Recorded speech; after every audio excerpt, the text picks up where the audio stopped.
श्री शनिदेवाची आज जयंतीचा महोत्सव या ठिकाणी साजरा होतोय। आपण सावंतवाडीच्या ज्या मठात आहोत त्या मठामध्ये खास विधी आणि ह्या पूजेसाठी नरसोबाच्या वाडीहून पुजारी मंडळी आलेली आहे।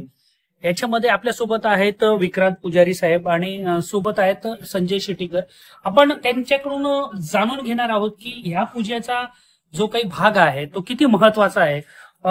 गुरुजी, आज इथे महारुद्र याग झालेला आहे, काय महती आहे या यज्ञाचे?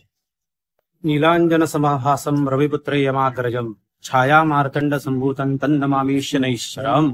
आज श्री सावंतवाडी येथे श्रीपाद मठ येथील आमचे गुरुजी श्री नागेश गुरुजी व श्रीपाद गुरुजी यांच्या आशीर्वादाने आज इथं शनी जयंती निमित्त शनी महाराजांच्या ठिकाणी आज आम्ही सर्व पुजारी मंडळींनी नृसिंहवाडीतनं येऊन लघुरुद्र स्वाहाकार आज या ठिकाणी आम्ही केलेला आहे।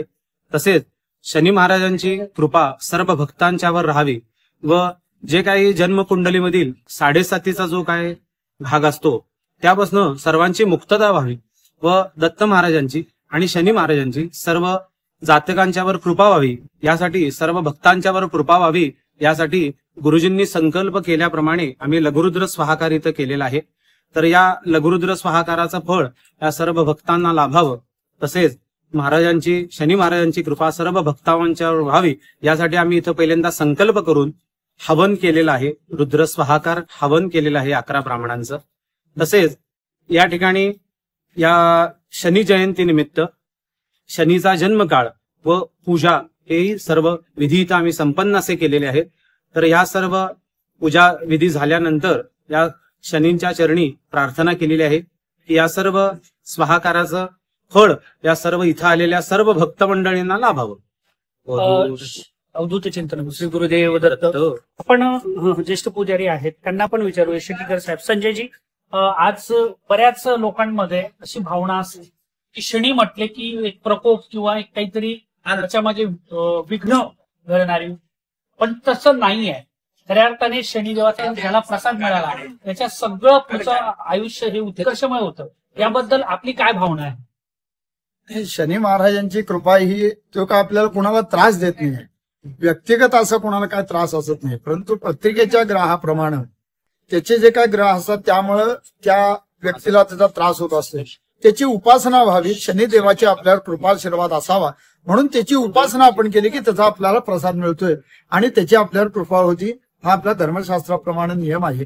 म्हणून आपण शनीची उपासना करायची आणि त्याचा कृपाशीर्वाद आपण घ्यायचा। आज या मठामध्ये संतोषजी सुद्धा आलेले आहेत, ज्येष्ठ गुरुजी आहेत। गुरुजी, जरा मी गुरुजींकडे जातोय। गुरुजी, आपण खूप ज्येष्ठ आहात, अनेकांनी इथे सांगितलं, शनी महात्म्य सांगितलं, शनीचं हे सांगितलं, पण आमच्या या श्रीपाद मठामध्ये आल्यानंतर अनेक भाविक भक्त येत आहेत, काय अशी अनुभूती होते? कारण आपण तर अक्षरशः म्हणजे नरसोबाची वाडी म्हणजे काही विचारायचंच नाही, पण इथे एक छोट्याशा शहरामध्ये हा मठ अगदी चांगल्या पद्धतीने या ठिकाणी मंदिर आहे, या ठिकाणी यज्ञयाग होतोय, कसं वाटतंय? अतिशय छान वाटतंय। इथं सावंतवाडीच्या ठिकाणी श्रीपाद मठ निर्माण झाला आणि ते बघून आम्हाला अतिशय आनंद झाला आणि खरोखरच हे अतिशय आनंदी आणि वातावरणामध्ये इथला असा कार्यक्रम शनी जयंतीचा झालेला आहे आणि सर्व भक्तांना शनीश्वराचा आशीर्वाद लाभावा हीच माझी ईश्वरचरणी प्रार्थना। धन्यवाद।